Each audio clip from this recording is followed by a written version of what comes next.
اب دعا کرتے ہیں کہ پروردگار آپ کو ہر برس کربلا معلیٰ کی زیارت سے مشرف فرمائے۔ اب ہم گزارش کریں گے جناب ڈاکٹر نیاب ہلوری صاحب سے کہ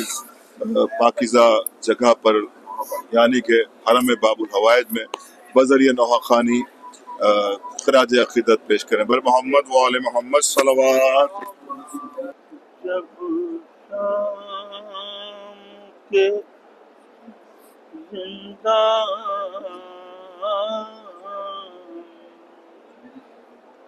روتی تھی سکینہ، یاد آتا تھا ہر وقت اسے باپ کا سینہ، وہ کیفیت غم تھی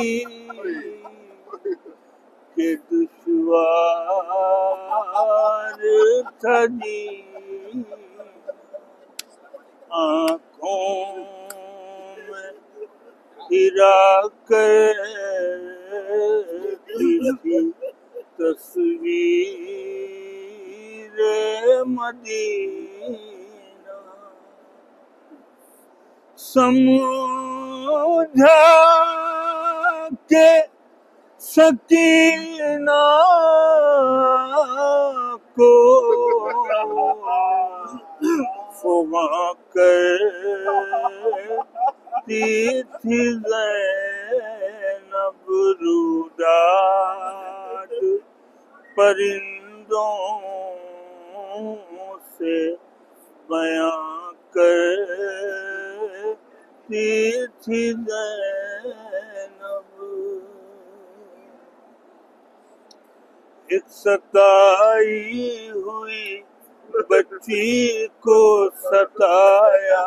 نہ کرو، اے پرندو در زندان سے گزرا نہ کرو، ایک ستائی ہوئی بچی کو ستایا نہ کرو، اے پرندو در زندان سے گزرا نہ کرو،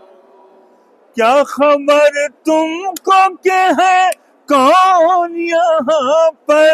قیدی، ان پہ عاشور کو ٹوٹی ہے قیامت کیسی، ان میں موجود ہے شبیر کی کم سن بچی، غمزدہ پہلے سے ہے غم میں اضافہ نہ کرو، اے پرندو در زندان سے گزرا نہ کرو،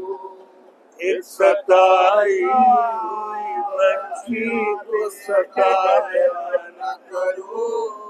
اے پرندو در زندان سے گزرا نہ کرو،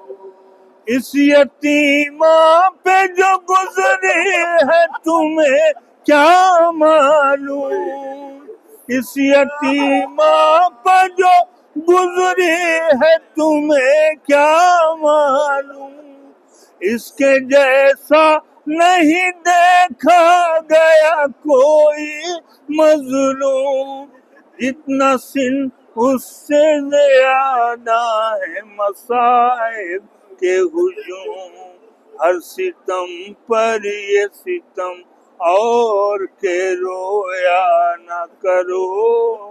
اے پرندو در زندان سے گزرا نہ کرو، ایک ستائی ہوئی بچی کو ستایا نہ کرو، اے پرندو در زندان سے گزرا نہ کرو، اے پرندو در زندان سے گزرا نہ کرو۔ ڈاکٹر نیاب ہلوری صاحب، خدا آپ کو صحت دے جس طرح سے آپ خدمت اہل بیت علیہ السلام آپ مسلسل انجام دے رہے. اس وقت کربلا معلیٰ کی پاکیزہ سرزمین سے ہم آپ کی صحت کی دعا کرتے ہیں، اور خاص طور سے واصف صاحب کے حق میں دعا کرتے ہیں پروردگار انہیں اولاد نرینہ عطا کر. وہ اپنی پوری فیملی کے ساتھ کربلا معلیٰ ہیں، اور یہاں پر بارگاہ ابا عبداللہ الحسین علیہ السلام میں سجدہ سلامی پیش کرو اور اپنے امام ابا عبداللہ الحسین کو سلام عرض کریں. خدا حافظ والسلام.